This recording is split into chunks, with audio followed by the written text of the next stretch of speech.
കാസർഗോഡ് വിഷൻ്റെ എല്ലാ പ്രേക്ഷകർക്കും മെഡിട്രാക്കിൻ്റെ മറ്റൊരു എപ്പിസോഡിലേക്ക് സ്വാഗതം.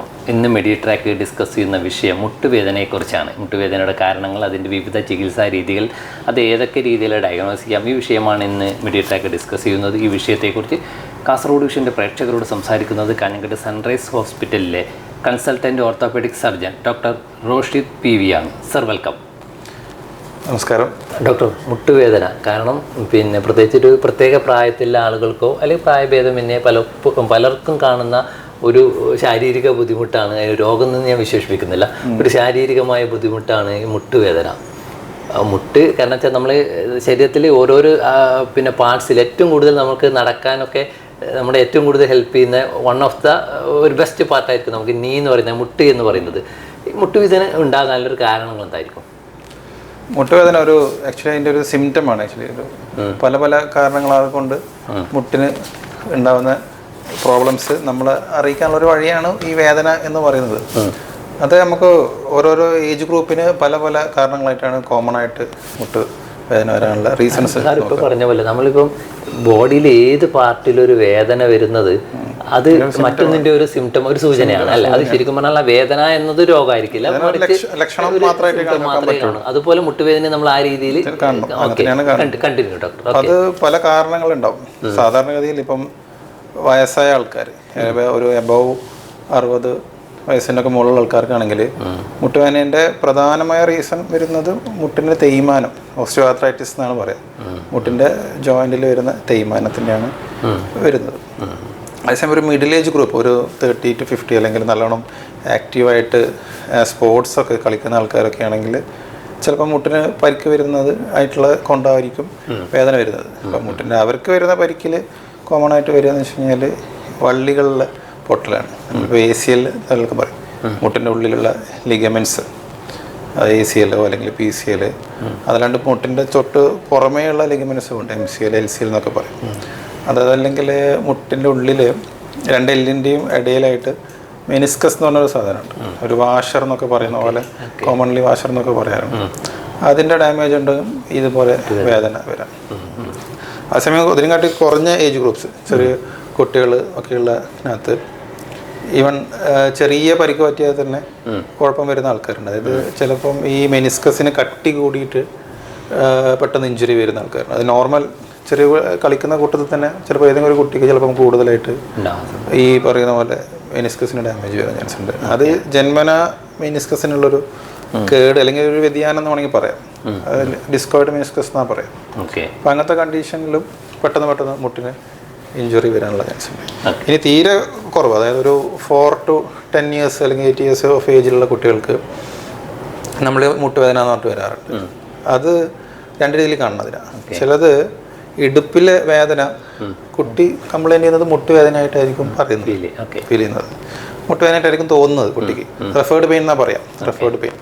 അപ്പോൾ പ്രൈമറി പ്രോബ്ലം ഉള്ളത് ഇടുപ്പിലാണ്. അപ്പോൾ നമ്മളത് അങ്ങനത്തെ ഒരു ഏജ് ഗ്രൂപ്പ് ഉണ്ട്, ആ ഒരു 4 to 8 അല്ലെങ്കിൽ 4 to 10 yearsലൊക്കെ ആകുമ്പോൾ നമ്മൾ മുട്ടുവേദനയാണെന്ന് പറഞ്ഞാലും ചിലപ്പോൾ നമ്മൾ ഇടുപ്പിൻ്റെ എക്സ്റേയും കൂടി എടുക്കും. കാരണം നമ്മളതൊക്കെ അറിയാം, ആ മുട്ടിനെയും കാട്ടി ചിലപ്പോൾ പ്രോബ്ലം ഉണ്ടാവുക ഇടുപ്പിനായിരിക്കും. അപ്പോൾ ഇടുപ്പിൻ്റെ അത് എക്സ്റേ എടുത്ത് നോക്കിയിട്ട് ഇപ്പോൾ ഡോക്ടർ എന്തെങ്കിലും പറയുന്നതൊക്കെ ചിലപ്പോൾ ചില ആൾക്കാർ ചോദിക്കാറുണ്ട്. അതായത് മുട്ടുവേദനയായിട്ട് വന്നിട്ട് ഇടുപ്പിൻ്റെ എക്സ്റേ എടുപ്പിച്ചു എന്ന് പറയും. പക്ഷേ ആ ഒരു ഗ്രൂപ്പിൽ മുട്ടിനെയും കാട്ടി ഇമ്പോർട്ടൻസ് ഇടുപ്പിലാണ്. ഇടുപ്പിലെ ആൾക്കാർക്ക് പ്രശ്നം വരുന്നിട്ട് അത് പക്ഷെ അതിൻ്റെ വേദന അറിയുന്നത് മുട്ടിലായിരിക്കും. കുട്ടി പറയുമ്പോൾ അത് ചിലപ്പോൾ അങ്ങനെ പറയാൻ മനസ്സിലാവണമെന്നില്ല. അതുകൊണ്ട് അതിനുള്ള പ്രോബ്ലം ഉണ്ട്, അതുണ്ട്. അതുപോലെ ഈ വളരുന്ന പ്രായമുള്ള കുട്ടികൾക്ക്, അതായത് അറൗണ്ട് ടീനേജ് ഗ്രൂപ്പ്, ആ കുട്ടികൾക്കും ഈ പറഞ്ഞ പോലെ മുട്ടുവേദന പെട്ടെന്ന് വരും. അത് എന്താണെന്ന് വെച്ച് കഴിഞ്ഞാൽ ഈ ഗ്രോത്ത് സ്പേർട്ട്, അത് പെട്ടെന്ന് എല്ലിൻ്റെ വളർച്ച വരുന്ന പ്രായത്തിൽ വളരുന്ന ഭാഗം കമ്പാരിറ്റീവ്ലി സോഫ്റ്റാണ്, മറ്റു ഭാഗങ്ങൾ വെച്ച് നോക്കുമ്പോൾ സോഫ്റ്റാണ്. അപ്പോൾ എന്തെങ്കിലും കളിക്കുക അല്ലെങ്കിൽ വീഴുക അല്ലെങ്കിൽ സ്റ്റെപ്പൊക്കെ ഓടിച്ചാടി കയറി കളിക്കുമ്പോൾ ഈ സോഫ്റ്റ് ആയിട്ടുള്ള ഭാഗത്ത് കൂടുതൽ പ്രഷർ വരുമ്പോൾ അവിടെ വേദന വരും. അപ്പം മുട്ടിൻ്റെ ഈ ചിരട്ടേൻ്റെ താഴെ ഭാഗത്തുള്ള വള്ളി വന്നിട്ട് ഈ കാലിൻ്റെ എല്ലുണ്ട് ടിബിയ എന്ന് പറയുന്ന ബോൺ, ആ ബോണിൽ ചേരുന്ന ഭാഗത്തായിരിക്കും ആ കുട്ടികൾക്ക് വേന ഉണ്ടാവുക. അപ്പോൾ അത് നമുക്ക് തൊടുമ്പോഴും പിടിക്കുമ്പോഴും നീരൊക്കെ കാണുമ്പോഴൊക്കെ മനസ്സിലാവും. അപ്പോൾ അവർക്ക് നമ്മൾ പക്ഷേ പ്രത്യേകിച്ച് വലിയ ട്രീറ്റ്മെൻറ്റ് ആവശ്യമില്ല. അപ്പം ഇങ്ങനെയൊക്കെയാണ് ഓരോ ഏജ് ഗ്രൂപ്പിന് ഈ പറഞ്ഞ പോലെ മുട്ടുവേദന വെച്ച് പറയുമ്പോൾ പല പല രീതിയിലാണ് അതിൻ്റെ മാറ്റങ്ങളുണ്ട്. ഓക്കെ, സി ഡോക്ടർ, നമ്മൾ ഇപ്പോൾ പിന്നെ ഡോക്ടർ പറഞ്ഞ ഓരോ ഏജ് ഗ്രൂപ്പിൽ വരുന്ന മുട്ടുവേദനയെ കുറിച്ച് പറഞ്ഞു. പക്ഷേ ചില വ്യക്തികൾ സ്ഥിരമായിട്ട് ചില ജോലി ചെയ്യുന്നുണ്ട്. ഫോർ എക്സാമ്പിൾ ഇപ്പോൾ ഡ്രൈവേഴ്സ് അല്ലെങ്കിൽ ടൈലേഴ്സ് അങ്ങനെ, അല്ലെങ്കിൽ ഒരു സിറ്റിംഗ് പൊസിഷൻ കണ്ടിന്യൂസ് ആയിട്ട് ചില പ്രത്യേക ഒരു പോസ്റ്ററിൽ ജോലി ചെയ്യുന്ന അല്ലെങ്കിൽ പ്രത്യേക രീതിയിൽ ജോലി ചെയ്യുന്ന ആളുകൾക്ക് ഒരു പെർട്ടിക്കുലർ ഏജ് കഴിഞ്ഞ് കഴിഞ്ഞാൽ സ്വാഭാവികമായിട്ട് അവർക്ക് വരുന്ന മുട്ടുവേദന ഉണ്ടാകാറുണ്ട്. പലപ്പോഴും നമുക്ക് കാണാൻ പറ്റും. ഇപ്പോൾ ഡ്രൈവേഴ്സിനൊക്കെ നമ്മൾ വളരെ കോമൺ ആയിട്ട് കാണുന്നുണ്ട്. അതുപോലെ ഇപ്പോഴത്തല്ല, മുന്നേ ഒക്കെ ഇന്നിപ്പോൾ അത് മെഷീൻ സിസ്റ്റം ഒക്കെ വന്നതുകൊണ്ട്, ഓട്ടോമാറ്റിക് സിസ്റ്റം ഒക്കെ വന്നതുകൊണ്ട് അങ്ങനെ ഫീൽ ചെയ്യുന്നത്. പക്ഷേ ഡ്രൈവേഴ്സിൻ്റെ ഒക്കെ വിഷയത്തിൽ വരുന്ന സമയത്ത് അങ്ങനെ വരുന്ന സമയത്തുള്ള അതും ഒരു റീസൺ എന്ന് പറയുന്നത് ഇത് തന്നെ ആയിരിക്കില്ല, ഈ പ്രത്യേകിച്ച് ലിഗ്മെന്റ് അല്ലെങ്കിൽ വാഷർ ഈ പ്രശ്നം തന്നെ ആയിരിക്കും അവിടെ. ഒരേ ആക്ടിവിറ്റി കുറേ കാലം ചെയ്യുമ്പോൾ, ഒരേ സെയിം ആക്ടിവിറ്റി കുറേ കാലം ചെയ്യുമ്പോൾ ആ ഒരു പെർട്ടിക്കുലർ ഏരിയയിൽ കൂടുതൽ ഡാമേജ് വരാനുള്ള ചാൻസ് എന്തായാലും ഉണ്ട്. അങ്ങനെയാണെങ്കിൽ ട്രെഡ്മിൽ കണ്ടിന്യൂസ് ആയിട്ട് യൂസ് ചെയ്യും. ഫോർ എക്സാമ്പിൾ ഇപ്പോൾ ജിമ്മിലൊക്കെ പോകുന്ന ആളുകൾ ആദ്യത്തെ 5 മിനിറ്റ്സ് അല്ലെങ്കിൽ 10 മിനിറ്റ്സ് വാമപ്പിന് വേണ്ടി ട്രെഡ്മിൽ യൂസ് ചെയ്യുന്നുണ്ടാവും. അത് കണ്ടിന്യൂസ് ആയിട്ട് യൂസ് ചെയ്യുന്ന ആളുകൾ ചില സമയത്ത് അവരും ഈ പറയുന്ന ഈ സിംറ്റംസ്, സാർ ഇപ്പോൾ സൂചിപ്പിച്ച സിംറ്റംസ് ഉണ്ടാകാറുണ്ട്. അതും ഒരു എത്രത്തോളം ശരിയാണ്? അത് പ്രോബ്ലം എന്ന് വെച്ച് കഴിഞ്ഞാൽ അതിനകത്ത് മനസ്സിലാക്കേണ്ടതെന്ന് വെച്ച് കഴിഞ്ഞാൽ നമ്മളൊരു ബോഡി അല്ലെങ്കിൽ ജോയിൻറ്റിന് അതിൻ്റെതായിട്ടുള്ള ഒരു കപ്പാസിറ്റി ഉണ്ട്. അപ്പോൾ നമ്മൾ ആ കപ്പാസിറ്റിനെയും കാട്ടി കൂടുതൽ ഓവർലോഡ് ചെയ്യുമ്പോൾ അതിന് സ്ട്രെയിൻ ആവും, അതായത് ബുദ്ധിമുട്ടാവും. അപ്പോൾ ആ ബുദ്ധിമുട്ട് ആ ജോയിന്റ് കാണിക്കുന്നത് നീരായിട്ടായിരിക്കും അല്ലെങ്കിൽ വേദനയായിട്ടായിരിക്കും, അങ്ങനെയൊക്കെയായിട്ട് കാണിക്കുക. അപ്പോൾ ഈവൻ വാമപ്പ് ചെയ്യുമ്പോഴും അത് എല്ലാവർക്കും ഒരേപോലെ ചെയ്യാനാവില്ല. അപ്പം ഓരോരുള്ള കപ്പാസിറ്റി അല്ലെങ്കിൽ ആ ഒരു ഫിറ്റ്നസ് അനുസരിച്ചിട്ട് വേണം വാമപ്പ് തന്നെ എങ്ങനെയാണ് ചെയ്യാന്നുള്ളത് ഉള്ളത്. ഡോക്ടർ, ഇപ്പം നമ്മുടെ ധാരാളം പ്രേക്ഷകർ ഇത് കാണുന്നത് കൊണ്ട് ഇപ്പം ഡോക്ടേഴ്സ്, പ്രത്യേകിച്ച് ഒരു ഓർത്തോപെഡിക് സർജൻ എന്ന നിലയിൽ ഡോക്ടർ അടുത്ത് ഈ നമ്മൾ മുട്ടുവേദനയുമായി റിലേറ്റഡ് ആയിട്ടുള്ള ടോപ്പിക്ക് ഡിസ്കസ് ചെയ്യുന്നതുകൊണ്ട് ഞാൻ പറഞ്ഞു, ധാരാളം ആളുകൾ ഇപ്പോൾ ജിമ്മിലൊക്കെ പോകുന്നുണ്ട്. ഇപ്പം അതിൽ വ്യത്യസ്ത ഏജിലെ ആളുകൾ പോലും ഇപ്പോൾ ജിമ്മിൽ പോകുന്നുണ്ട്. യങ്ങ് മാത്രമല്ല, ഒരു കാലഘട്ടത്തിൽ യങ്ങും മിഡിൽ ഏജ് ആണ്, ഇന്ന് അങ്ങനെ സീനിയർ സിറ്റിസൺ പോലും ജിമ്മിൽ പോകുന്നത് നമ്മൾ സർവ്വസാധാരണമായിട്ട് കാണുന്നുണ്ട്. പലരും ട്രെഡ്മില്ലിൽ യൂസ് ചെയ്യുന്നുണ്ട്. അപ്പം ഈ ട്രെഡ്മില്ലിൽ യൂസ് ചെയ്യുമ്പോൾ, പ്രത്യേകിച്ച് ഈ മുട്ടുവേദന റിലേറ്റഡ് ആയിട്ടുള്ളൊരു വിഷയം ആയതുകൊണ്ട് ട്രെഡ്മില്ലിൽ യൂസ് ചെയ്യുമ്പോൾ അങ്ങനെ സ്പെസിഫിക് ആയിട്ടുള്ള ഏജോ അല്ലെങ്കിൽ യൂസ് ചെയ്യുന്ന സമയത്ത് ഒരു പ്രത്യേക രീതി, ഇത്ര ടൈം അല്ലെങ്കിൽ ഇന്ന പൊസിഷൻ അങ്ങനെയുണ്ടോ? ഈ ട്രെഡ്മില്ലിൽ യൂസ് ചെയ്യുന്ന കുഴപ്പമെന്ന് വെച്ച് കഴിഞ്ഞാൽ ഓൾറെഡി ചെറിയൊരു തേയ്മാനം ഉള്ള ആൾക്കാരാണെന്ന് വിചാരിച്ചു. അപ്പോൾ ഉള്ള ആൾക്കാർക്ക് ഈ ത്രെഡ്മിൽ നമ്മൾ അത്ര റെക്കമെൻഡ് ചെയ്യില്ല. കൂടുതൽ കോംപ്ലിക്കേഷൻ അത് മോശമായിക്കൊണ്ട് പോകാനുള്ള ചാൻസ്. ഓൾറെഡി തേഞ്ഞു, അത് പിന്നെയും ഫെർദർ ചെയ്യാനുള്ള ഒരു റീസൺ നിങ്ങൾ തന്നെ ഉണ്ടാക്കി കൊടുക്കുന്ന പോലെ തന്നെയായി. അപ്പോൾ അവർക്ക് നമ്മൾ വേറെ രീതിയിലുള്ള എക്സസൈസാണ് പറയാം.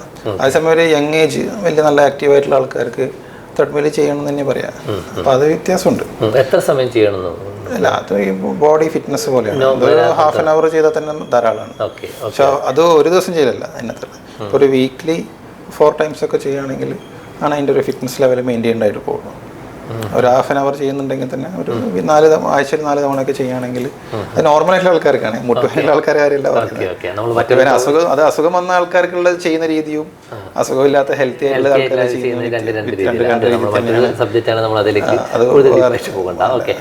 ആൾക്കാർ പറഞ്ഞു. മുട്ടുവേദന വരുന്ന വിവിധ ഏജ്, അതിന്റെ ഒരു കാരണങ്ങളൊക്കെ ഡോക്ടർ പറഞ്ഞു. നമ്മൾ ഇതെങ്ങനെയാണ് ഡയഗ്നോസ് ചെയ്യുന്നത്?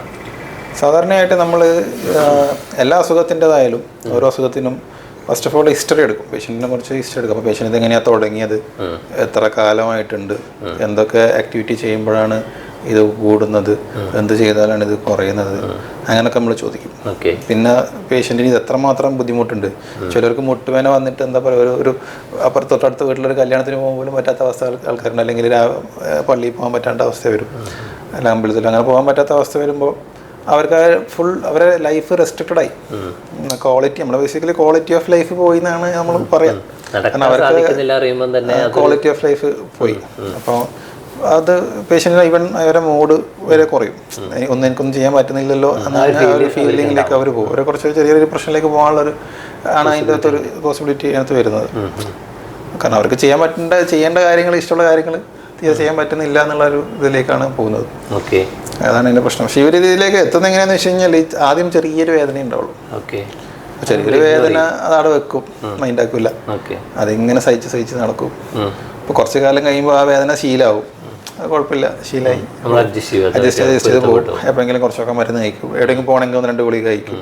അത് കഴിഞ്ഞിട്ട് പിന്നെ അതങ്ങ് മൈൻഡാക്കില്ല. അതിങ്ങനെ വെച്ചുകൊണ്ടിരുന്നിട്ട് വർഷങ്ങളോളം ഇത് പോയി കഴിഞ്ഞിട്ടാണ് ലാസ്റ്റ് ഇത് മോശത്തില് ആ ലെവലിലേക്ക് പോയി ക്രോണിക് സ്റ്റേറ്റിലേക്ക് പോകുന്നത്. അപ്പോഴായിരിക്കും നമ്മുടെ അടുത്തേക്ക് വരിക, ഡോക്ടർ ഇതിനി മരുന്ന് വെച്ചിട്ട് ശരിയാക്കി തരുമോ ചോദിച്ചു കഴിഞ്ഞാൽ ആ സ്റ്റേജൊക്കെ ഓൾറെഡി കഴിഞ്ഞു പോയിട്ടുണ്ടാവും.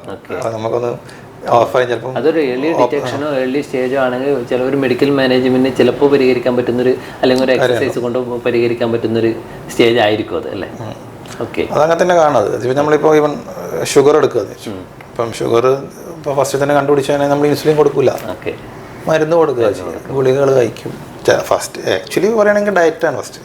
ഡയറ്റ് കൺട്രോൾ ചെയ്ത് എക്സസൈസ് ചെയ്തിട്ട് കൊണ്ടുപോകേണ്ട കാര്യം ആദ്യം ഉണ്ടാവുള്ളൂ.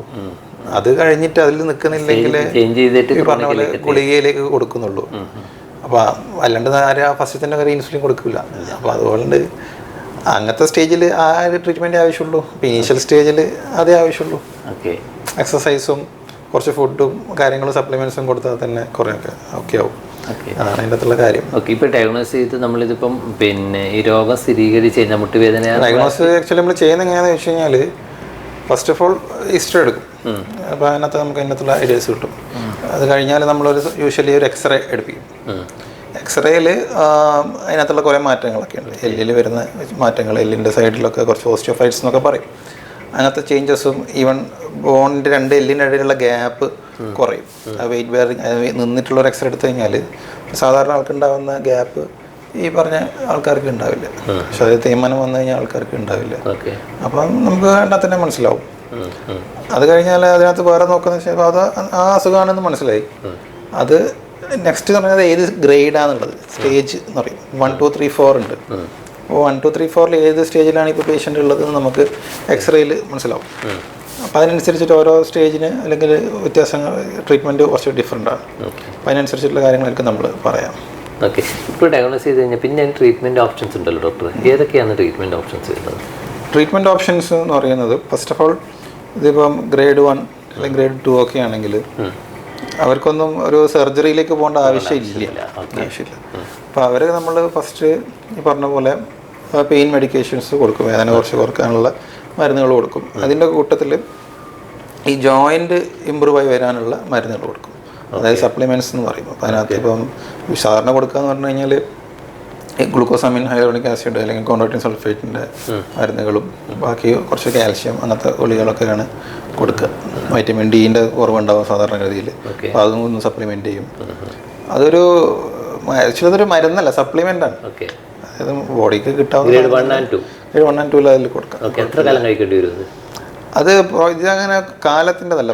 റിലീഫ് കിട്ടുമ്പോൾ സ്റ്റോപ്പ് ചെയ്യും, പിന്നീട് അത് വീണ്ടും റിലീഫ് കൊടുക്കുന്നത് വേദനക്കുള്ള മരുന്നാണ്. വേദനക്കുള്ള മരുന്ന് പെട്ടെന്ന് ഒന്ന് റിലീഫ് കിട്ടാൻ വേണ്ടി കൊടുക്കുന്നതേ.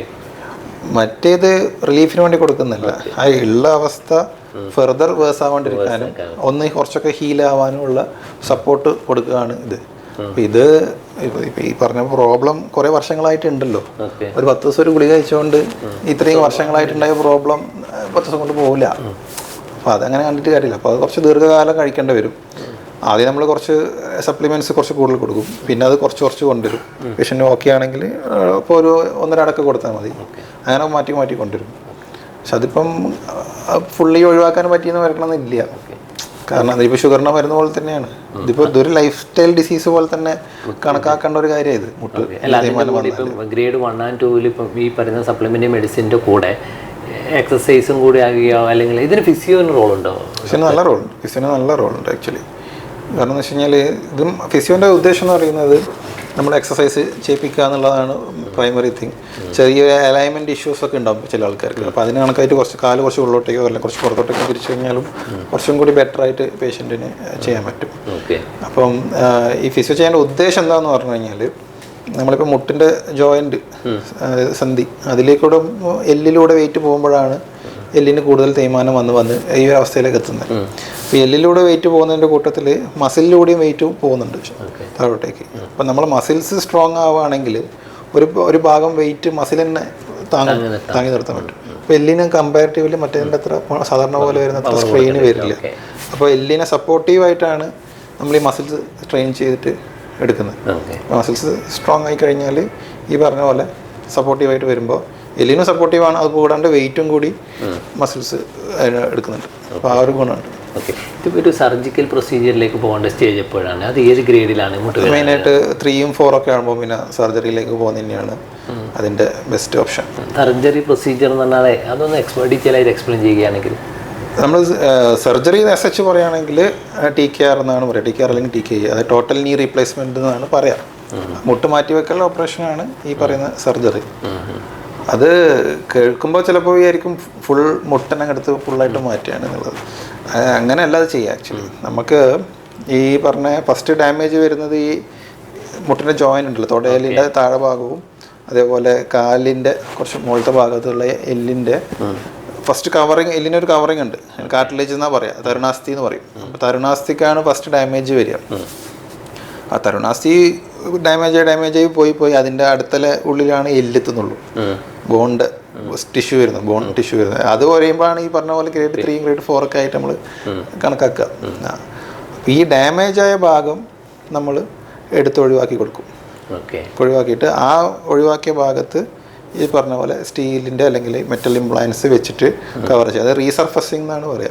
ആ മോശമായ ഭാഗം മാത്രം എടുത്ത് കളഞ്ഞിട്ട് അതിൻ്റെ മുകളിൽ അതേപോലത്തെ ഒരു മെറ്റലിൻ്റെ സാധനം വെച്ച് കൊടുക്കുക ചെയ്യുക. അപ്പോൾ അത് പിന്നീട് ഇപ്പോൾ ഒരയുന്നത് എന്ന് വെച്ച് കഴിഞ്ഞാൽ ഈ മെറ്റലും തമ്മിലാണ് ഒരയുന്നത്. നേരത്തെ എല്ലോ ഒരഞ്ഞ സ്ഥലത്ത് ഇപ്പോൾ നമ്മൾ വെക്കുന്ന സാധനമാണ് ഒരയുക. അതല്ലാണ്ട് അതിൻ്റെ മുകളിലുള്ള ഇപ്പോൾ മുട്ടിൻ്റെ ചിരട്ടയോ അല്ലെങ്കിൽ അതിൻ്റെ വള്ളിയോ ലിഗമെൻ്റ് സൈഡ്സ് ലിഗമെൻറ്റ്സ് ഒന്നും കളയില്ല. അതൊക്കെ അവിടെ തന്നെ ഉണ്ടാവും. ബാക്കി കുറച്ച് സാധനങ്ങളൊക്കെ തന്നെ കളയുന്നുള്ളൂ. മെയിനായിട്ട് അതിൻ്റെ ഉള്ളിൽ വരുന്ന കുറച്ച് ഭാഗങ്ങളൊക്കെയാണ് ഒഴിവാക്കുന്നുള്ളൂ. അല്ല, ഈ മെറ്റൽ ഈ ഇതുപോലെ വെച്ച് കഴിഞ്ഞാൽ അതിൻ്റെ ഡ്യൂറേഷൻ അതിൻ്റെ ലൈഫ് ടൈം ഇപ്പം പണ്ടൊക്കെ തന്നെ കാട്ടി ഇപ്പം നല്ല പുതിയ ഇംപ്ലാൻസ് ആണ് വരുന്നത്. ഇപ്പോൾ 20 years 25 years ഒക്കെ ആയി ഓൾറെഡി. അത് കൊടുക്കുന്ന കോൺട്രിബ്യൂഷൻ എന്ന് പറയുന്നത് സെയിം ആയിരിക്കും. നമ്മൾ കിട്ടുന്ന ആ ഒരു എഫക്റ്റ് നാച്ചുറലായിട്ട് കിട്ടുന്ന മുട്ടിൻ്റെ ഓൾറെഡി ഈ സർജറിക്ക് മുന്നേ ഒരു അവസ്ഥയുണ്ട്, പെയിൻ ഉണ്ടാകുന്നെങ്കിൽ പോലും അതിന് മുന്നേ കിട്ടുന്ന ആ ഒരു കോൺട്രിബ്യൂഷൻ നമ്മളിപ്പോൾ ഈ പറയുന്ന ഇംപ്ലാന്റ് ചെയ്ത് കഴിഞ്ഞാൽ കിട്ടുമോ? അതെങ്ങനെ കാണേണ്ടതെന്ന് വെച്ച് കഴിഞ്ഞാൽ അത് നമ്മളിപ്പോൾ ഒരു ഒറിജിനൽ മുട്ടിൻ്റെ ലെവലിലേക്ക് ചിലപ്പോൾ എത്തണം എന്നില്ല. പക്ഷെ അത് എത്തിയിട്ടില്ലെങ്കിൽ കുഴപ്പമൊന്നുമില്ല ആക്ച്വലി. കാരണം പേഷ്യൻറ്റിനെ സംബന്ധിച്ച് നോക്കിക്കഴിഞ്ഞാൽ അവർക്ക് 90% മോശമായ ഒരു സാധനത്തിന് നമ്മൾ 100% എത്തിക്കുന്നതിന് പകരം 95% എത്തിച്ചാൽ തന്നെ വളരെ ഇമ്പോർട്ടൻ്റ് ആണ്. കാരണം അവർക്ക് അവരുടെ പ്രോബ്ലംസ് എന്താ, ഒന്നും നടക്കാൻ പറ്റുന്നില്ല, സ്റ്റെപ്പ് കയറാൻ പറ്റുന്നില്ല, ഇപ്പോൾ വേദന സഹിച്ച് ഇങ്ങനെ നിൽക്കുന്നതിന് പകരം വേദനയൊന്നും ഇല്ലാണ്ട് കൂളായിട്ട് സ്റ്റെപ്പ് കയറാൻ പറ്റും, നടക്കാൻ പറ്റും. ഇപ്പോൾ ഒരു അത്യാവശ്യത്തിന് ഓടാണെന്ന് വെച്ചാൽ ഓടാൻ പറ്റും, അല്ലാണ്ട് ഓടാൻ റെക്കമെൻഡ് ചെയ്യില്ല നമ്മൾ, മനസ്സിലായില്ലേ? സാധാരണഗതിയിൽ അത് നിലത്ത് ഇരിക്കാൻ സമ്മതിക്കാറില്ല. അതായത് മുട്ട് സ്ക്വാറ്റിംഗ് പൊസിഷൻ, വല്ലാണ്ട് വളഞ്ഞിട്ടുള്ള പൊസിഷനിൽ മുട്ടിന് കൂടുതൽ സ്ട്രെയിൻ വരുന്നതുകൊണ്ട് നിലത്തിരുന്നിട്ടുള്ള കാര്യങ്ങളൊക്കെ ഒഴിവാക്കാൻ പറ്റും. യോഗ ഫോർ എക്സാമ്പിൾ യോഗ ഒക്കെ ചെയ്യുന്നതിന് കുഴപ്പമൊന്നുമില്ല. പക്ഷെ ഫുള്ള് മടക്കിയിട്ടുള്ള പോസ്റ്റർ പറ്റില്ല, വരും. അത് ഓപ്പറേഷൻ കഴിഞ്ഞ് നമ്മളപ്പോൾ തന്നെ പറയും ഫുള്ള് നിലത്തിരുന്നിട്ട് എഴുന്നേക്കൽ അങ്ങനത്തെ കാര്യങ്ങളൊക്കെ ഒഴിവാക്കാൻ പറയും. ഈവൺ ഈ കാലും ക്രോസിലൊക്കെ ഇരിക്കുന്നില്ല, ചമ്മണം മഞ്ഞിരിക്കുന്നു പറയുന്നത്, അതും ഒഴിവാക്കാൻ പറയും. ഈ സർജിക്കൽ പ്രൊസീജിയർ ഇപ്പം നേരത്തെ പറഞ്ഞ നീ ചേഞ്ച് ചെയ്യുന്ന ആ പ്രൊസീജിയറൊക്കെ ഞങ്ങളുടെ സൺറൈസ് ഹോസ്പിറ്റലിൽ ഇപ്പോൾ ചെയ്യുന്നുണ്ടോ? ഇവിടെ ചെയ്യാവുന്നതാണ്, കുഴപ്പമൊന്നുമില്ല. നമുക്ക് മുട്ട് മാറ്റി വെക്കുന്ന ഓപ്പറേഷനൊക്കെ ഇവിടെ ചെയ്യാവുന്നതേ ഉള്ളൂ. അതിനുള്ള ഫെസിലിറ്റീസ് ഒക്കെ ആയിട്ടുണ്ട്, കുഴപ്പമില്ല. ഇതിന് ഏജ് ലിമിറ്റ് ഒരു പ്രശ്നമാണോ ഡോക്ടർ? ഇപ്പം ഈ പറയുന്ന ഏജ് നമുക്ക് അതിനകത്ത് മുട്ട് മാറ്റി വെക്കുമ്പോൾ ഇതിൻ്റെ പ്രോബ്ലം വെച്ചാൽ നമ്മളതിൻ്റെ ഇംപ്ലാന്റിന്റെ ലൈഫ് സ്പാൻ 20-25 years ആണ് പറയുന്നത്. ചെയ്ത് കഴിഞ്ഞാൽ ഒരു 20-25 വർഷമാണ് അതിനൊരു ആയുസുള്ളൂ എന്ന് പറയുന്നത്. അപ്പോഴത്തേക്ക് അത് രണ്ടാമത് ചെയ്യേണ്ട അവസ്ഥയിലേക്ക് പോകാനുള്ള ചാൻസ് ഉണ്ട്. ഓക്കെ, അപ്പം നമ്മളപ്പോൾ ഒരു 60 വയസ്സിന് ശേഷമുള്ള ആൾക്കാർക്കാണ് കോമൺ ആയിട്ട് ചെയ്യുക. അതുകൊണ്ട് ഏർലി അതിങ്ങോട്ട് പ്രായം കുറഞ്ഞ ആൾക്കാർക്ക് അധികം ചെയ്യാറില്ല. അപ്പം പക്ഷേ സാധാരണ ഒരു തീരുമാനം വരുമ്പം തന്നെ ഒരു 60 വയസ്സൊക്കെ കഴിയും നോർമലി. വേറെ ഒന്നും ഇഷ്യൂസ് ഒന്നും ഇല്ലാത്ത ആൾക്കാർക്ക് 60 വയസ്സെല്ലാം ആകുമ്പോഴാണ് തീരുമാനം വരും. പ്രൈമറി ഓസ്റ്റിയോആർത്രൈറ്റിസ് എന്നാ പറയാം. വേറെ ഒന്നും പ്രത്യേകിച്ചുള്ള റീസൺസ് ഇല്ലാണ്ട് ഈ വയസ്സാകുന്നതിൻ്റെ കൂട്ടത്തിൽ വരുന്ന പോലത്തെ ഒരു തീരുമാനത്തിന് നമ്മൾ പ്രൈമറി ഓസ്റ്റിയോആർത്രൈറ്റിസ് എന്നാണ് പറയാം. അതുകൊണ്ട് സെക്കൻഡറി ഉണ്ട്, മറ്റ് കാരണങ്ങൾ കൊണ്ട് തേയ്മാനം വരും എന്നുള്ള അവസ്ഥ. മറ്റു കാരണം ഉദ്ദേശിക്കുന്നത് പറഞ്ഞാൽ സപ്പോസ് ഈ ആമവാദം റൊമറ്റോയിഡ് ആർത്രൈറ്റിസ് എന്ന് പറയുന്ന കണ്ടീഷൻ ഉണ്ട്. അപ്പോൾ റൊമറ്റോയിഡ് ആർത്രൈറ്റിസ് വരുന്ന ആൾക്കാർക്ക് ആ അസുഖം കൊണ്ട് ജോയിൻറ്റിൽ ഡിസ്ട്രക്ഷൻ ഡാമേജ് വരികയാണ്. അപ്പോൾ അങ്ങനെ ഡാമേജ് വന്ന് കുറച്ച് കഴിഞ്ഞാൽ അത് തേയ്മാനായിട്ട് മാറി. അപ്പോൾ അങ്ങനത്തെ ആൾക്കാർക്ക് ചിലപ്പോൾ ഒരു 40-45 ആകുമ്പോഴത്തേക്ക് തന്നെ ഈ പറഞ്ഞ 60 വയസ്സിൻ്റെ ആൾക്കാർക്കുള്ള തേയ്മാനം വന്നേക്കാം. അപ്പം അങ്ങനത്തെ ആൾക്കാർക്ക് പിന്നെ നമുക്ക് വേറെ ഓപ്ഷനൊന്നും ഇല്ലെങ്കിൽ അന്നേരം തന്നെ TKR ചെയ്യേണ്ടി വരും. അതല്ല വലിയ കുഴപ്പമില്ലാത്തൊക്കെ ആണെങ്കിൽ കുറച്ചും കൂടി നീട്ടിക്കൊണ്ടുപോയി ഒരു 60 വയസ്സ് വരെയൊക്കെ കൊണ്ടുപോകാൻ പറ്റുകയാണെങ്കിൽ നല്ലത്. ഇതിന് ഫോളോ അപ്പ് ചെയ്യുന്നത് പിന്നെയുള്ള വെച്ച് കഴിഞ്ഞാൽ ചിലപ്പം ചിലർക്ക് മുട്ടിന് മുമ്പ് പരിക്കൊക്കെ പറ്റിയിട്ടുണ്ടാവും. ആക്സിഡൻ്റ് ഒക്കെ ആയിട്ട് എല്ല് പൊട്ടുന്ന കൂട്ടത്തിൽ ജോയിൻറ്റിലേക്കും പൊട്ടൽ വന്നിട്ടുണ്ടാവും. അപ്പം അങ്ങനത്തെ ആൾക്കാർക്ക് സാധാരണ ആൾക്കാരെ വെച്ച് നോക്കുമ്പോൾ പെട്ടെന്ന് തീരുമാനം വരും. കാരണം ഓൾറെഡി ജോയിൻറ്റ് ഫ്രാക്ചറായി അത് ഉണങ്ങി കഴിഞ്ഞാലും ചിലപ്പം ജോയിൻറ്റ് ഫ്രാക്ചർ ആയത് തന്നെ രണ്ടാമത് ഉണങ്ങുമ്പോൾ ചെറിയൊരു സ്റ്റെപ്പോ കാര്യങ്ങളൊക്കെ ഉണ്ടെങ്കിൽ തന്നെ പിന്നീട് ചിലപ്പോൾ അതൊരു തേയ്മാനത്തിലേക്ക് പോവാം. ഇത് കൂടാണ്ട് പിന്നെ വേറെ കാര്യം എന്ന് വെച്ച് കഴിഞ്ഞാൽ ഇപ്പം ഈ സ്പോർട്സ് ഇഞ്ചുറി, ഇപ്പോൾ ACL പൊട്ടിയ ആൾക്കാർ, മെനിസ്കസിന് ഡാമേജ് ഉള്ള ആൾക്കാരുണ്ടാവും, അത് യങ് ഏജിലുള്ള ആൾക്കാർ, അവർക്ക് വലിയ കുഴപ്പമില്ലാണ്ട് ഉള്ള ആൾക്കാർ ഓപ്പറേഷൻ ചെയ്യാണ്ട് എനിക്ക് കുഴപ്പമൊന്നുമില്ല, ഞാൻ ഇനിയും കുഴപ്പമൊന്നുമില്ല എന്ന് പറയും. അത് അന്നേരം കുഴപ്പമുണ്ടാവില്ല, പക്ഷെ ആ ഡാമേജ് ഉള്ളിലുണ്ടാവും. അപ്പോൾ ഈ അതിന് കാണേണ്ടതെന്ന് വെച്ച് കഴിഞ്ഞാൽ സപ്പോസ് ഈ ജോയിൻറ്റിൻ്റെ ഉള്ളിലുള്ള അതായത് സന്ധിൻ്റെ ഉള്ളിലുള്ള പരിക്കുകൾ, ഈ സന്ധിൻ്റെ ഉള്ളിലത്തെ ഫ്ലൂയിഡ് ഉണ്ട്, സൈനോവൽ ഫ്ലൂയിഡ് എന്ന് പറയും, അത് മറ്റു പരിക്കുകൾ ഉണക്കാനുള്ള ഹെൽപ്പ് കുറവാണ്. സൈനോവൽ ഫ്ലൂയിഡുള്ള സ്ഥലത്ത് ഹീലിംഗ് പൊട്ടൻഷ്യൽ കമ്പാരിറ്റീവ്ലി കുറവാണ്. അതുകൂടാണ്ട് ഈ പറഞ്ഞ പോലെ മെനിസ്കസിനായാലും ലിഗമെൻറ്റിനായാലും രക്തോട്ടം ബാക്കിയുള്ള സ്ഥലത്തുള്ള പോലെ അതിനില്ല. ഓക്കെ, അപ്പോൾ അതിൻ്റെ ഉള്ളിലേക്കുള്ള രക്തോട്ടം കുറവാണ്, ഈ സൈനോവൽ ഫ്ലൂയിഡും ഇതിനെ ഉണക്കാൻ ഹെൽപ്പ് ചെയ്യില്ല. അപ്പം ഒരു പരിക്ക് വന്നു കഴിഞ്ഞാൽ ചിലപ്പോൾ അത് ഉണങ്ങൂല. നമ്മൾ ഇഗ്നോർ ചെയ്യാൻ പാടില്ല, തീർച്ചയായിട്ടും ഉണങ്ങാത്തൊരു പ്രശ്നം അതിനുണ്ട്. നമ്മളിപ്പോൾ കൈ മുറിഞ്ഞാൽ അല്ലെങ്കിൽ കാലൊക്കെ മുറിഞ്ഞാൽ ഉണങ്ങുമെന്ന് പറയുന്ന പോലെ ഇത് ഉണങ്ങൂല. അപ്പോൾ ഉണങ്ങാണ്ടിരിക്കുമ്പോൾ അവിടെ കിടക്കും. വലിയ വേദന ഉണ്ടാവണമെന്നില്ല, കാരണം അതിനും എത്ര എനർജി സപ്ലൈ കുറച്ച് കുറവാണ്. അപ്പം വലിയ വേദന ഇല്ലാണ്ട് അഡ്ജസ്റ്റ് ചെയ്ത് പോകാനുള്ള ഇത് ആയിപ്പോവും. ഇപ്പം കളിക്കുന്ന ആൾ ചിലപ്പം കളിക്കാണ്ട് നടക്കുകയും ബാക്കിയുള്ള നോർമൽ ആക്ടിവിറ്റി ഒക്കെ ചെയ്താൽ തന്നെ വലിയ കുഴപ്പമില്ലാണ്ടൊക്കെ അയാൾക്ക് പോകാൻ പറ്റും. പക്ഷെ ഇത് കലാകാലം ഇങ്ങനെ വെച്ചോണ്ടിരുന്നിട്ട് ഒരു പോയിന്റ് കഴിഞ്ഞാൽ അതിൻ്റെ പ്രോബ്ലം കൊണ്ട് ബാക്കിയുള്ള ഈ ജോയിൻറ്റിൽ എല്ലിൻ്റെ ഡാമേജ് വന്നിട്ട് അത് തീരുമാനമായിട്ട് മാറാം. അപ്പം ഒരു 10 കൊല്ലം എല്ലാം കഴിയുമ്പോഴത്തേക്ക് ചിലപ്പോൾ അന്ന് പറ്റിയ ഇഞ്ചുറിൻ്റെ റിസൾട്ട് ഇപ്പോഴാണ് വരുന്നത്. നമ്മളിപ്പോൾ ഈ നീ റീപ്ലേസ്മെന്റ് ചെയ്ത് കഴിഞ്ഞാൽ പിന്നെ അതിനുള്ള ഫോളോ അപ്പ് അങ്ങനെ ഒന്നും പ്രത്യേകിച്ച് എന്തെങ്കിലും ഫോളോ അപ്പ് ചെയ്യാനുണ്ടോ? അല്ല, നീ റീപ്ലേസ്മെന്റ് കഴിഞ്ഞാൽ നമ്മൾ യൂഷ്വലി ഒരു 4th day 5th day discharge ചെയ്യും. അത് കഴിഞ്ഞാൽ ഒരു 1 week അതിൻ്റെ സർജറി കഴിഞ്ഞിട്ടുള്ള രണ്ടാമത്തെ ആഴ്ചയെല്ലാം കഴിഞ്ഞാൽ ഇതുമായി അതായത് മുട്ട് ഉപയോഗിച്ചുകൊണ്ട് കൂടുതൽ സ്ട്രെസ് കൊടുത്തുകൊണ്ടുള്ള ജോലിയൊക്കെ ആണെങ്കിൽ ഇത് മെയിനായിട്ട് വയസ്സായ ആൾക്കാർക്കാണ് ഇതിന്റെ പ്രോബ്ലം വരിക. അപ്പോൾ അതിപ്പം അത് വെച്ചിട്ട് ഹെവി വെയിറ്റ് എടുത്തിട്ടുള്ള കാര്യങ്ങളൊന്നും ചെയ്യാൻ പറ്റില്ല. ഓഫീസ് വർക്കൊക്കെ ചെയ്യാം, അതിന് കുഴപ്പമില്ല. നേരത്തെ ഡോക്ടർ പറഞ്ഞ ചില യങ് ആയിട്ടുള്ള ആളുകൾക്കും ഫർദർ റീസൺ കൊണ്ട് ഇതുപോലെ നീ റീപ്ലേസ്മെന്റ് ചെയ്യാറുണ്ടല്ലോ. അപ്പൊ അങ്ങനെയാണെങ്കിൽ ഞാൻ ചോദിക്കുന്നത് അതാണ്, അതിന് പിന്നെ ഫോളോ അപ്പ് മാനുവൽ ലേബർ, അതായത് അത് വലിയ അധ്വാനമുള്ള ജോലികൾ ചെയ്ത് കഴിഞ്ഞാൽ നമ്മളിപ്പോൾ പറഞ്ഞല്ലോ ഒരു 25 years വരെ ഇതിന് ലൈഫ് ഉണ്ട് എന്ന് പറഞ്ഞത്, വല്ലാണ്ട് അധ്വാനമുള്ള ജോലി ചെയ്ത് കഴിഞ്ഞാൽ ചിലപ്പോൾ അത് 25 years വരെ 10 കൊല്ലം കൊണ്ട് മോശമാകാനുള്ള ചാൻസ് അതുണ്ട്. ജോലി അതിന് ഹെവി വർക്ക് ഒന്നും പറ്റില്ല. പക്ഷെ നടക്കുന്നതിന് സ്റ്റെപ്പ് കയറുന്നതിന് അങ്ങനത്തെ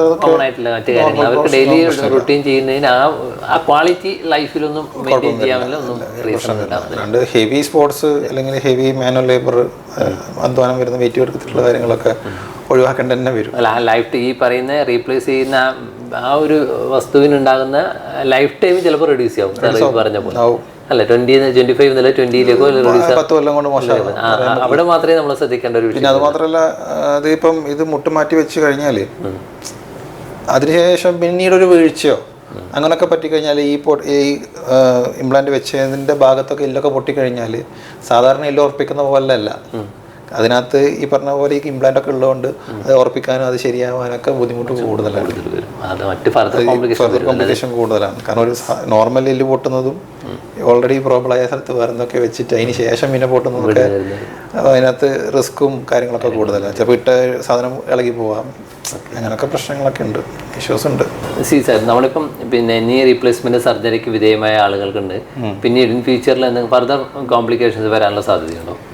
ഇപ്പം സർജറി ഇപ്പം നീ റീപ്ലേസ്മെൻറ്റ് കഴിഞ്ഞ ഒരാൾക്കാർക്ക് നമുക്കൊരു ഇമ്മീഡിയറ്റ് അല്ലെങ്കിൽ അക്യൂട്ട് ആയിട്ടുള്ള കോംപ്ലിക്കേഷനും പിന്നെ കുറച്ച് കഴിഞ്ഞിട്ടുള്ള ഒരു 6 weeks കഴിഞ്ഞിട്ടുള്ള ഒരു ക്രോണിക് കോംപ്ലിക്കേഷൻസ് എന്നാണ് നമ്മൾ സാധാരണ പറയാം. അപ്പോൾ കഴിഞ്ഞിട്ടുള്ള പെട്ടെന്നുള്ള കോംപ്ലിക്കേഷൻസ് എന്ന് പറയുന്നത് ബേസിക്കലി ചിലപ്പോൾ അവർക്ക് വേദന ഉണ്ടാവും, പിന്നെ കൂടുതലായിട്ട് ബ്ലീഡിങ്, എക്സസീവ് ബ്ലീഡിങ് വരാം. അങ്ങനെ ഒരു ചിലവർക്ക് ഇപ്പം ബ്ലഡ് ക്ലോട്ട് ആവാനുള്ള ചാൻസ് അങ്ങനെയൊക്കെ ഉണ്ട്. അതുണ്ട്. ചിലർക്ക് ഇൻഫെക്ഷൻ റയർലി പറയാൻ പറ്റില്ല, വരാം. അങ്ങനെയൊക്കെ ഉണ്ട്.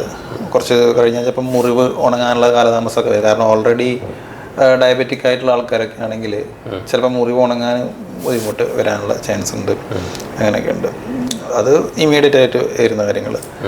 പിന്നെ ദീർഘകാലം കഴിയുമ്പം ചിലവർക്ക് ഈ പറഞ്ഞ വെച്ച ഇംപ്ലാന്റിൽ ചെറിയ ചെറിയ മാറ്റങ്ങളൊക്കെ വരാനുള്ള ചാൻസ് ഉണ്ട്. ചിലർക്ക് ബോഡി തന്നെ ഇതിനെ റിയാക്ട് ചെയ്യാനുള്ള ചാൻസ് ഉണ്ട്. അതായത് ഇതിൻ്റെ ഉള്ളിൽ അല്ല, ആ ബോഡി റിയാക്റ്റീവ് എന്ന് പറഞ്ഞാൽ എങ്ങനെയാണ് ആ റിയാക്ഷൻ ഉണ്ടാകുന്നത്? അത് ബോഡി നമ്മുടെ ശരീരത്തിനെ സംബന്ധിച്ച് നോക്കുമ്പോൾ ഇത് ഒരു ഫോറിൻ ഒബ്ജക്റ്റ് ആണ്. അതെ. അപ്പോൾ അതിനെ സ്വീകരിക്കുക എന്നുള്ളത് ബോഡീൻ്റെ ഒരു ബോഡി ചിലപ്പോൾ അതിനെ ഫൈറ്റ് ചെയ്യും, ചിലപ്പോൾ സ്വീകരിക്കും. അപ്പോൾ മിക്കവാറും ആൾക്കാർക്കും ഇതൊന്നും സംഭവിക്കാറില്ല. ചിലവർക്ക് അതിൻ്റെ മറ്റേ ഇമ്മ്യൂണിറ്റി റിയാക്ട് ചെയ്ത് കഴിഞ്ഞാൽ ആ ഇംപ്ലാന്റ് നമ്മൾ വെച്ച കമ്പി ഉണ്ടല്ലോ, അതിനും എല്ലിൻ്റെ ഇടയിലുള്ള ഭാഗത്തൊക്കെ എല്ല് ലൈസിസ് ആയിട്ട് പോകും, അതായത് നശിച്ചു പോകും. ബോഡി തന്നെ അതിന് ഇൻഫെക്ഷൻ അല്ല, അല്ലാണ്ട് തന്നെ ബോഡി തന്നെ. ഇതിപ്പോൾ നമ്മളിപ്പം ആമവാദം എന്ന് പറഞ്ഞല്ലോ, ബോഡി തന്നെ ബോഡീനെ എതിരെ ആക്ട് ചെയ്യുന്ന പോലെ അവിടെയും അസെപ്റ്റിക് ലൂസണിങ് ഒക്കെ വരാനുള്ള ചാൻസ് ഉണ്ട്. ആ ഭാഗമൊക്കെ അലിഞ്ഞു പോകും, ശരീരം തന്നെ അലിച്ച് കളയും, എല്ലിൻ്റെയും ഈ കമ്പീൻ്റെ ഇടയിലുള്ള ഭാഗങ്ങളൊക്കെ. അപ്പോൾ ഇത് ചിലപ്പോൾ ഇത് ലൂസ് ആവാനുള്ള ചാൻസ് ഉണ്ട്. പക്ഷെ റയർലിയാണ്, അങ്ങനെയൊക്കെ ചാൻസ് ഉണ്ട്. അത് നമുക്ക് പ്രെഡിക്റ്റ് ചെയ്യാൻ പറ്റില്ല. ഇന്നാക്കി ഇങ്ങനെ സംഭവിക്കുന്നു. ഇപ്പോൾ ഒരാൾക്ക് അലർജി വരുന്ന നമുക്ക് പറയാൻ പറ്റില്ല, കണ്ടാൽ പറയാൻ പറ്റില്ല, വന്നാൽ വന്നു. അങ്ങനെയൊക്കെ ഉണ്ട്, അങ്ങനത്തെ കോംപ്ലിക്കേഷൻസ് ഉണ്ട്. നമുക്ക് സാർ ഇപ്പം പറയാം ഡയബറ്റിക്കിൻ്റെ പേര്. നമുക്കിപ്പോൾ സാധാരണ ചില അസുഖം ഓൾറെഡി ഉള്ളവർക്ക് ഇപ്പം ലൈഫ് സ്റ്റൈലിൻ്റെ ഭാഗമായിട്ട് ഇപ്പം BP, പിന്നെ ഡയബറ്റിക്, യൂറിക് ആസിഡ്, ഇതുപോലെ ഈ അസുഖം ഉള്ളവർക്ക് ഈ പറയുന്ന വേദന ഏത് തരത്തിലാണ് എന്നുള്ളൊരു കാര്യമാണ്. അത് വെച്ചാൽ ഇപ്പം ഈ യൂറിക് ആസിഡ് കൊണ്ട് തന്നെ മുട്ടുവേദന വരാൻ സാധാരണ യൂറിക് ആസിഡ് കൂടി കഴിഞ്ഞാൽ ഈ കാലിൻ്റെ ബിഗ് തള്ളവിരലിൻ്റെ ഭാഗത്താണ് വേദന വരിക. അതല്ലെങ്കിൽ ഈ പറഞ്ഞ ആംഗിൾ ജോയിൻറ്റിൽ കുറച്ച് വേദന, ആംഗിളിൻ്റെ ബാക്കിൽ വേദന വരിക. ചിലർക്ക് പക്ഷെ അത് മുട്ടുവേദനയായിട്ടും വരാറുണ്ട്. അപ്പോൾ അത് നമ്മൾ അഡ്രസ്സ് ചെയ്തിട്ടില്ലെങ്കിൽ ഈ പറഞ്ഞ പോലെ യൂറിക് ആസിഡിൻ്റെ ക്രിസ്റ്റൽസ് ജോയിൻറ്റിൽ വന്നിട്ട് ജോയിൻറ്റിൽ കുത്തി വേദനയുടെ കൂട്ടത്തിൽ ഇതിന് ഡാമേജും കൂടി ആക്കാനുള്ള ചാൻസ് ഉണ്ട് യൂറിക് ആസിഡ്. പിന്നെ മറ്റു ചിലർക്ക് ഈ ആമവാദം പറഞ്ഞല്ലോ, അതേപോലെ സോറിയാറ്റിക് ആർത്രൈറ്റിസ് ഉണ്ട്, അവർക്കും ഈ പറഞ്ഞ പോലെ ജോയിൻറ്റിൽ ഡാമേജ് വരാം. പിന്നെ മുട്ടിനെയും കാട്ടി കൂടുതൽ മറ്റ് ജോയിൻസിലാണ് വരാറ്, അതങ്ങനെ വരാം. അതുപോലെ പിന്നെ ഈ ഷുഗറുള്ള ആൾക്കാർക്ക് മൊത്തത്തിൽ ബോഡി വീക്കായിരിക്കും. ഇപ്പം കാലിനൊക്കെ മുറിഞ്ഞിട്ട് ഉണങ്ങുന്നില്ല എന്ന് പറയുന്ന പോലെ. അപ്പോൾ അവർക്കുള്ള പ്രോബ്ലം എന്ന് പറഞ്ഞു കഴിഞ്ഞാൽ ഈ കാല് നിലത്ത് വെക്കുമ്പോൾ സാധാരണ ആൾക്കാർ പതിച്ച് വെക്കുന്ന പോലെ ആയിരിക്കില്ല വെക്കുക, അതിൻ്റെ ചെറിയ ചേഞ്ചസ് ഉണ്ടാവും. ആ ചേഞ്ചിന് വെച്ചിട്ട് ഈ മുട്ടിലേക്ക് വെയിറ്റ് പോകുന്ന ആക്സസ് മാറിയിട്ട് മുട്ടിന് പെട്ടെന്ന് ഡാമേജ് വരാനുള്ള ചാൻസ് ഉണ്ട്. കാരണം അലൈൻമെൻറ്റിൻ്റെ ഇഷ്യൂ പറയുന്ന പോലെ തന്നെ പേഷ്യൻറ്റിന് മനസ്സിലാവാത്തതുകൊണ്ട് അതങ്ങനെ വെച്ചിട്ട് മുട്ടിൽ ഡാമേജ് കൂടുതൽ വരാം. പിന്നെ ഈ ആമവാദമുള്ള ആൾക്കാർക്ക് ഓൾറെഡി എല്ലിന് ഡാമേജ് ഉണ്ട് ജോയിൻറ്റിന്, അത് കൂടാതെ എല്ല് കമ്പാരിറ്റീവ്ലി സോഫ്റ്റ് ആയിരിക്കും. അപ്പം അങ്ങനെയുണ്ട്. സാധാരണ ഈ റൊമാറ്റിസം വന്നവർക്ക് അതൊരു ലോങ് ട്രീറ്റ്മെന്റിന് വിധേയമാകുന്ന പല പേഷ്യൻ്റ് ഉണ്ടാവില്ല. അപ്പം അങ്ങനെയുള്ളവർക്ക് ഇത്തരത്തിലുള്ള സർജിക്കൽ പ്രൊസീജിയറിൽ പോയി കഴിഞ്ഞാൽ അത് മറ്റൊരു തരത്തിലുള്ള കോംപ്ലിക്കേഷനിലേക്ക് എത്തും. കാരണം എന്ന് വെച്ചാൽ ആ ട്രീറ്റ്മെന്റ് കണ്ടിന്യൂ ചെയ്യേണ്ടി വരുമോ എന്നുള്ള അവസ്ഥയുണ്ട്. അതുണ്ട്. അതെന്ന് വെച്ച് കഴിഞ്ഞാൽ ആമവാദം ഒരു നമ്മളെ ബോഡി തന്നെ ബോഡിക്കെതിരെ പ്രവർത്തിക്കുന്ന അസുഖമാണ്. അത് ഓട്ടോ ഇമ്മ്യൂൺ ഡിസീസ് എന്നാണ് പറയുക. നമ്മുടെ ശരീരം വേറെന്തിനെയൊക്കെയോ അറ്റാക്ക് ചെയ്യുന്നതിന് പകരം നമ്മളെ ഓൺ സെൽസിനെ തന്നെ അറ്റാക്ക് ചെയ്യുന്ന അവസ്ഥയിലേക്ക് പോവാണ്. അപ്പോൾ അത് ജനറ്റിക് ആയിട്ടുള്ള പ്രശ്നമാണ്. അപ്പോൾ അത് കൊണ്ട് അത് നമ്മളിപ്പോൾ മുട്ട് മാറ്റി വെച്ചാലും ഇല്ലെങ്കിലും അതൊരു സെപ്പറേറ്റ് എൻറ്റിറ്റിയാണ്, അതിനെ ട്രീറ്റ് ചെയ്തേ പറ്റുള്ളൂ. അതിന് കാലാകാലം മരുന്ന് അയക്കേണ്ടി വരും. നല്ല സ്ട്രോങ് ആയിട്ടുള്ള പ്രോബ്ലംസ് ഉള്ള ആൾക്കാർക്ക് പല ഡിഫറെൻറ്റ് മരുന്നുണ്ടാവും. ചിലവർക്ക് ചെറിയ ചെറിയ ഗുളികയിൽ തന്നെ അത് സെറ്റിലായിട്ട് പോകും. ഈ ആമവാദത്തിൻ്റെ പ്രശ്നം എന്ന് പറഞ്ഞു കഴിഞ്ഞാൽ അത് എല്ലാ കാലം ഒരേപോലെ ആയിരിക്കില്ല. ചിലപ്പോൾ ആദ്യത്തെ 1-2 കൊല്ലം കൂടുതൽ വരും, പിന്നെയും താഴും, പിന്നെയും കുറയും, അങ്ങനെയൊക്കെയാണ് അതിൻ്റെ പ്രശ്നം. പക്ഷെ ഇവർക്കുള്ള പ്രോബ്ലം എന്ന് പറഞ്ഞാൽ തേയ്മാനം നേരത്തെ വരും. അതായത് 60 വയസ്സിൽ വരുന്ന തേയ്മാനം ഈ അസുഖം കൊണ്ട് നേരത്തെ വന്നിട്ട് 40-45 വയസ്സിലാകുമ്പോഴത്തേക്ക് തേയ്മാനം വന്ന് നല്ലൊരു തേയ്മാനമായി കഴിഞ്ഞാൽ പിന്നെ മുട്ട് മാറ്റി വെക്കലേ ഓപ്ഷനുള്ളൂ. അപ്പോൾ അവർക്ക് അന്നേരം ഫെർദർ ശ്രദ്ധിച്ചിട്ടില്ലെങ്കിൽ പിന്നെ രണ്ടാമത് ചെയ്യേണ്ടി വരും. അത് ഒരിക്കൽ മുട്ട് മാറ്റി വെച്ച് പിന്നെ കുറേ കാലം കഴിഞ്ഞാൽ പിന്നെയും മാറ്റി വെച്ച് അങ്ങനെയൊക്കെ ചെയ്യേണ്ടി വരും. അത് കോംപ്ലിക്കേഷൻ്റെ മുകളിൽ കോംപ്ലിക്കേഷൻ എന്ന് പറയാൻ പറ്റില്ല, ബട്ട് സ്റ്റിൽ ഇതേ പ്രൊസീജിയർ വീണ്ടും ചെയ്യേണ്ടി വരും. ഒരു സാധ്യത പെർട്ടിക്കുലർ കേസ് നമ്മൾ റെയർ കേസ് പറയാനും പെർട്ടിക്കുലർ കേസിൽ മാത്രമേ ഡോക്ടർ നമ്മളിപ്പം മെഡിക്കൽ മാനേജ്മെന്റിലും സർജിക്കൽ പ്രൊസീജിയറിലും ഇപ്പം ഈ പറയുന്ന മുട്ടുവേദന നമ്മൾ ഒരു പരിധി വരെ പരിഹരിച്ചു കഴിഞ്ഞാൽ ഇതല്ലാതെ വേറെ ഏതെങ്കിലും തരത്തിൽ പ്രൊസീജിയർ പരിഹരിക്കാൻ ഇതൊക്കെ പറയുന്നത് വെച്ച് കഴിഞ്ഞാൽ അതിൻ്റെ ഒരു ഉള്ളതിനെ മാറ്റി വേറെ സാധനം വെക്കുക എന്നുള്ളതാണ്. അല്ലാണ്ട് പഴയ അവസ്ഥയിലാക്കുക എന്നുള്ള ഓപ്ഷൻ വരുന്നില്ല. അപ്പം അങ്ങനത്തെ ഒരു ഓപ്ഷനാണ് ഈ റീജനറേറ്റീവ് മെഡിസിൻ എന്ന് പറയും. അതായത് റീജനറേഷൻ എന്ന് പറഞ്ഞു കഴിഞ്ഞാൽ മുമ്പത്തെ പോലെ ആക്കി മാറ്റാൻ ഉദ്ദേശിച്ചിട്ടാണ് ഇതിൻ്റെ ടേം മീനിങ് വരുന്നത്.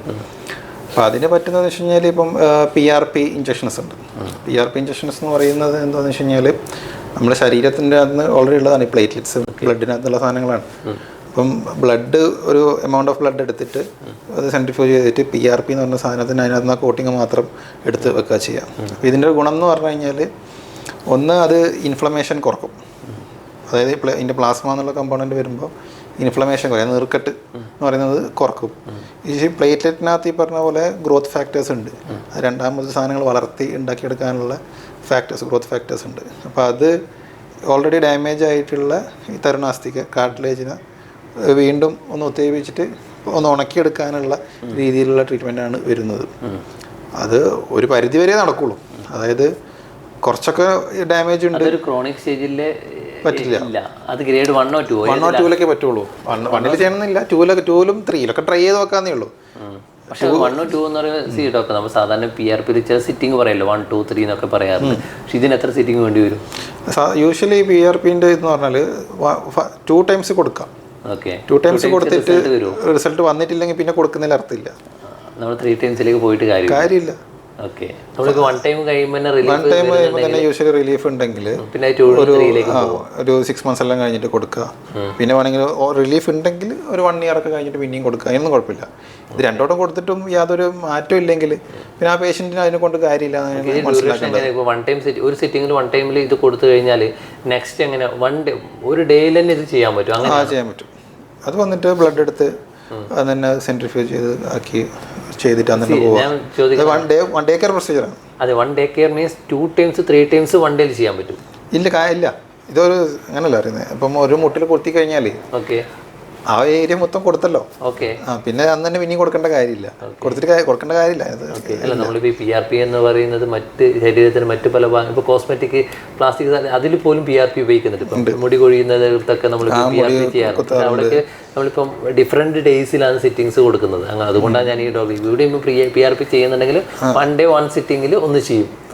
നമ്മൾ മുട്ടിൻ്റെ ജോയിൻ്റ് ഒരു സിംഗിൾ കമ്പാർട്ട്മെൻ്റ് പോലെ കണ്ടാൽ മതി. അതായത് എവിടെ ജോയിൻറ്റിൽ എവിടെ കൊത്തിയാലും എല്ലാടി എത്തും എന്നുള്ള പോലെ ചിന്തിച്ചാൽ മതി. അപ്പോൾ ആ സമയത്ത് ഒരു സ്ഥലത്ത് കൊടുത്താൽ മതി. അല്ലാണ്ട് ഇപ്പോൾ ഇവിടെ കൊത്തി പിന്നെ അപ്പർ സൈഡ് കൊത്തണ്ട. ഇപ്പോൾ മുടിക്കാണെങ്കിൽ പ്രോബ്ലം വരുന്നത് വെച്ച് കഴിഞ്ഞാൽ ഫോളിക്കലുള്ള ഭാഗത്തൊക്കെ കൊടുക്കണമെങ്കിൽ വൈഡ് ഏരിയ കുഞ്ഞായിട്ട് കൊടുക്കണം.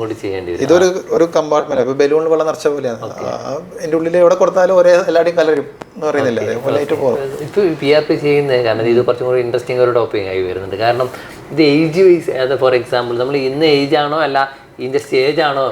സ്റ്റേജാണ് ഇമ്പോർട്ടൻറ്റ്. സ്റ്റേജിലാണ് ചെയ്യുക. ഏജ് ഇപ്പോൾ എന്തായാലും വയസ്സായ കഴിഞ്ഞായിരിക്കുമല്ലോ തീരുമാനം. അതിനകത്തിപ്പോൾ യങ് ഏജ് നോക്കേണ്ട കാര്യമില്ല. ഇത് PRP യങ് ഏജിൽ കൊടുക്കുന്ന അവസ്ഥയുണ്ട്. ഇപ്പോൾ എല്ലിൻ്റെ മറ്റേ പെറ്റലേൻ്റെ താഴെ, അതായത് കാലിൻ്റെ ചിരട്ടുണ്ടല്ലോ, മുട്ടിൻ്റെ ചിരട്ട, അതിൻ്റെ അടിയിൽ ഡാമേജ് വന്ന ആൾക്കാർ, അല്ലെങ്കിൽ എന്തെങ്കിലും പരിക്ക് വന്നിട്ട് ഈ പറഞ്ഞ പോലെ ഡാമേജ് വന്ന ആൾക്കാർക്ക് 20 വയസ്സ് 30 വയസ്സുള്ള ആൾക്കാർക്ക് PRP കൊടുക്കലുണ്ട്. അത് ഹീലിംഗ് പ്രൊമോട്ട് ചെയ്യാൻ വേണ്ടിയിട്ട്.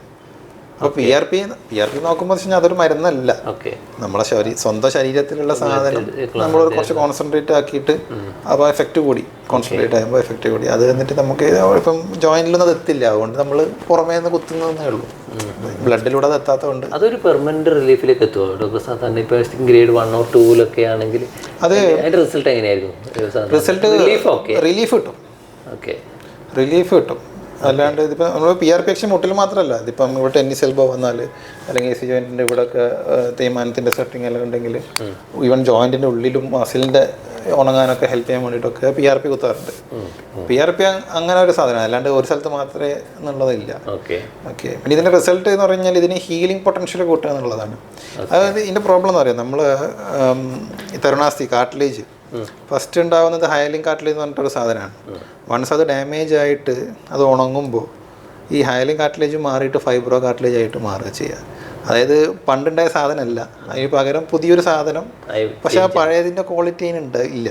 എന്നുവെച്ചാൽ നമ്മളിപ്പോൾ ഒരു മുറിവുണ്ടായി കഴിഞ്ഞാൽ ഉണങ്ങുമ്പോൾ ഒരു കല വരില്ലേ, അല്ലാണ്ട് പഴയ തൊലി പോലെ അല്ലല്ലോ, സ്കിന്നിന് വ്യത്യാസം ഉണ്ടല്ലോ. ആ കല വരുന്നത് അതിൻ്റെ അകത്തുള്ള ഉണ്ടാകുന്ന സാധനങ്ങൾ വ്യത്യാസം വരുന്നതാണ്. പക്ഷെ ഉണങ്ങിയാന്ന് വെച്ചാൽ ഉണങ്ങി, പക്ഷെ ഒരു കലയുണ്ടാവും, സ്കാർ ഉണ്ടാവും. അതേപോലെ ഈ ഹയലിംഗ് കാർട്ടിലേജ് മാറിയിട്ട് രണ്ടാമത് ഉണ്ടാകുന്ന സാധനം ഫൈബ്രോ കാർട്ടിലേജ് ആയിട്ടാണ് കൂടുതലായിട്ട് ഉണ്ടാവുക. അപ്പോൾ അതിൻ്റെ കുറച്ചൊരു ക്വാളിറ്റി ഡിഫറൻസ് എന്തായാലും ഉണ്ട്. എന്നാൽ ഉണങ്ങിയാന്ന് വെച്ചാൽ ഉണങ്ങിയിട്ടുണ്ട്. ഓക്കെ. നമ്മളിപ്പോൾ മുട്ടുവേദന ഇതിൻ്റെ ഡയഗ്നോസിസും പിന്നെ അതിൻ്റെ മെഡിക്കൽ മാനേജ്മെൻറ്റും സർജിക്കൽ പ്രൊസീജിയർ ഇതിന് രണ്ടിനും ഇടയിലുള്ള PRP ഒക്കെ പറഞ്ഞു. ഇത് PRP കൂടാണ്ട് വേറെയും ഉണ്ട് ആക്ച്വലി. ഇപ്പോൾ ഒരു വിസ്കോ ഇലാസ്റ്റിക് ഹൈലൂറോണിക് ആസിഡിൻ്റെ ഇഞ്ചെക്ഷൻസ് ഉണ്ട്. അതുപോലെ അത് ഒരു ലൂബ്രിക്കൻ്റ് പോലെയാണ്. നമ്മളിപ്പോൾ വണ്ടിയിൽ ഇഞ്ചിൻ്റെ ലൂബ്രിക്കൻസ് പോലെ ആണത്. രണ്ട് എല്ലിൻ്റെ ഇടയിൽ ഒരു ഫ്ലൂയിഡ് വന്നു കഴിഞ്ഞാൽ അധികം ഒരയില്ലല്ലോ എന്നുള്ള രീതിയിൽ കണക്കാക്കുന്ന വിസ്കോ ഇലാസ്റ്റിക്സ് എന്ന് പറയും. അത് ഇഞ്ചെക്ട് ചെയ്യും. അപ്പോൾ അസുഖം മാറുന്നല്ല, പേഷ്യൻറ്റിന് റിലീഫ് കിട്ടും. ചില ആൾക്കാരൊക്കെ ഇത് ഈവൻ സ്റ്റിറോയിഡ് കൊടുക്കാറുണ്ട് വേദന അറിയാണ്ടിരിക്കാൻ വേണ്ടിയിട്ട്. അസുഖം മാറുന്നല്ല, ബട്ട് സ്റ്റിൽ ഒരു പ്രൊസീജിയറാണ്. പക്ഷെ അതൊരു സൊല്യൂഷൻ അല്ലല്ലോ, ട്രീറ്റ്മെന്റും അല്ല, അത് താൽക്കാലികമായിട്ട് ഒരു റിലീഫ് കിട്ടും, അത്രേ ഉള്ളൂ. ഒരു കഷ്ടപ്പാട് ഒന്ന് ഒഴിഞ്ഞ് കുറച്ച് ഒന്ന് സമാധാനം കിട്ടും. ഇപ്പോൾ കുറേ ആൾക്കാർക്ക് ഓപ്പറേഷൻ എന്ന് പറയുമ്പോൾ പേടിയാണ്. ഓപ്പറേഷൻ അല്ലാണ്ട് വേറെ എന്തെങ്കിലും ചെയ്യാൻ പറ്റുമോ എന്ന് ചോദിച്ചാൽ പറ്റുന്ന ഒരു കാര്യം ഇതാണ്. പക്ഷെ അത് വീണ്ടും നമ്മൾ റിപ്പീറ്റ് ചെയ്യേണ്ട ഒരു സിറ്റുവേഷൻ വരും, എന്തായാലും വരും. ടെമ്പററി റിലീഫ് അല്ലേ, ആ കോർ ഇഷ്യൂ അവിടെ സോൾവ് ആവുന്നില്ല, അതാവില്ല. ഓക്കെ. സി ഡോക്ടർ, നമ്മളിപ്പോൾ പറഞ്ഞത് ഇത്രയും പ്രൊസീജിയർ ഉണ്ട്. ഈ ഒരു കോംപ്ലിക്കേറ്റഡ് സ്റ്റേജ് ഒഴിവാക്കാൻ വേണ്ടിയിട്ട് നമുക്ക് ഇതിന് പ്രിവെൻറ്റ് ചെയ്യാം, മുട്ടുവേദനയെ പ്രിവെൻറ്റ് ചെയ്യാൻ, അത് വരാത്തൊരവസ്ഥയിലേക്ക് എത്തിക്കാൻ നമ്മൾ എന്തൊക്കെയാണ് ശ്രദ്ധിക്കേണ്ടത്?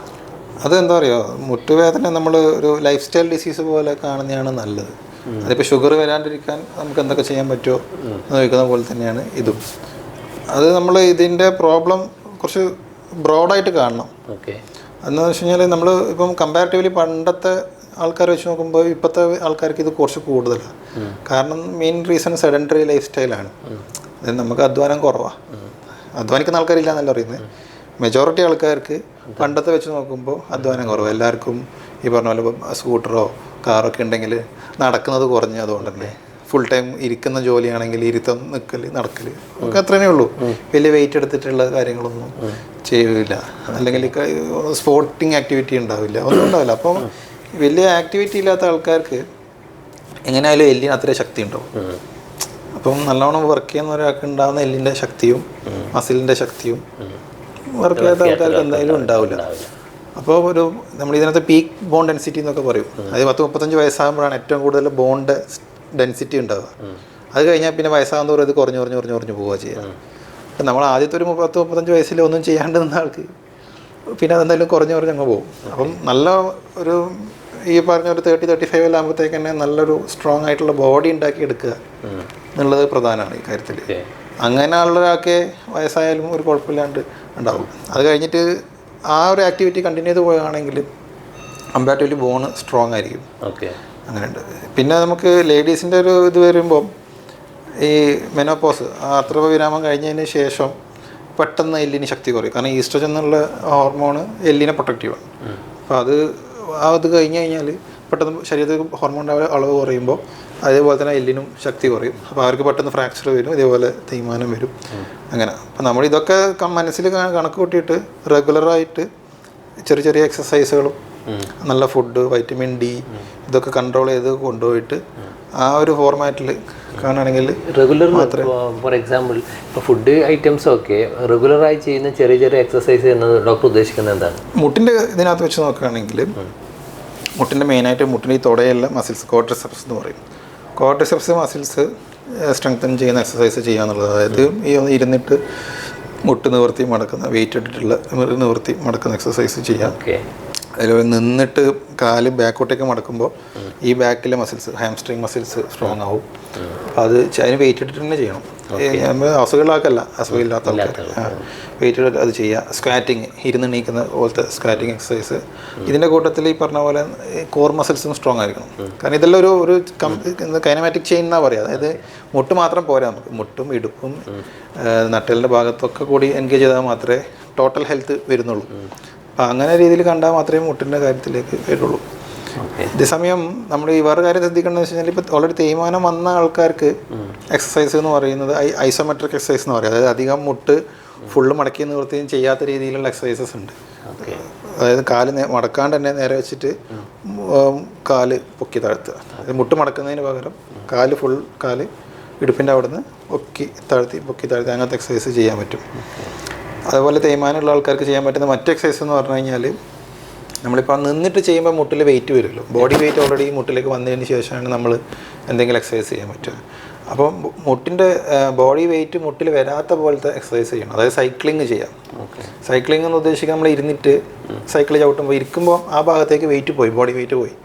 ബാക്കിയുള്ളത് സൈക്കിളിൽ ചവിട്ടുമ്പോൾ എക്സസൈസ് മാത്രമായിട്ട് മസിലിന് മാത്രമേ കൂടുതൽ വർക്ക് വരുന്നുള്ളൂ, വെയിറ്റ് അധികം വരുന്നില്ല. അപ്പം മുട്ടിൻ്റെ എല്ലിൻ്റെ ജോയിൻറ്റിലേക്ക് അത്ര വരുന്നില്ല. അതല്ലെങ്കിൽ പിന്നെ ചെയ്യാൻ പറ്റുന്ന കാര്യം എന്ന് വെച്ച് കഴിഞ്ഞാൽ സ്വിമ്മിങ് ആണ്. അത് പ്രാക്ടിക്കലി ഇപ്പോൾ എല്ലാവർക്കും പോസിബിൾ ആണെന്നില്ല. പക്ഷെ ചെയ്യാൻ പറ്റുമെങ്കിൽ സ്വിമ്മിങ് നല്ല ഓപ്ഷനാണ്. കാരണം അതും ഇതുപോലെ തന്നെ വെള്ളത്തിൽ കിടക്കുമ്പോൾ ബോഡി വെയിറ്റ് വെള്ളത്തിലേക്ക് പോയി, അതൊന്നും കാലിലേക്ക് വരുന്നില്ല. അപ്പോൾ എക്സസൈസ് ചെയ്ത് സ്വിമ്മിങ് ചെയ്ത് കഴിഞ്ഞാൽ അത് നല്ലൊരു എക്സസൈസാണ് ഓൾറെഡി തേയ്മാനം വന്ന ആൾക്കാർക്ക്. അങ്ങനെയൊക്കെയാണ് അതിനകത്തുള്ള ഈ എക്സസൈസും ഇതൊക്കെ ചെയ്ത് കഴിഞ്ഞാൽ നമുക്കൊരു പരിധി വരെ ഇത് പ്രിവെൻറ്റ് ചെയ്യാനുള്ള ഒരു ഓപ്ഷൻസിലേക്ക് നമുക്ക് എത്താൻ പറ്റും. Prevention is better than cure. അത് പക്ഷേ മുൻകൂട്ടി കാണണം.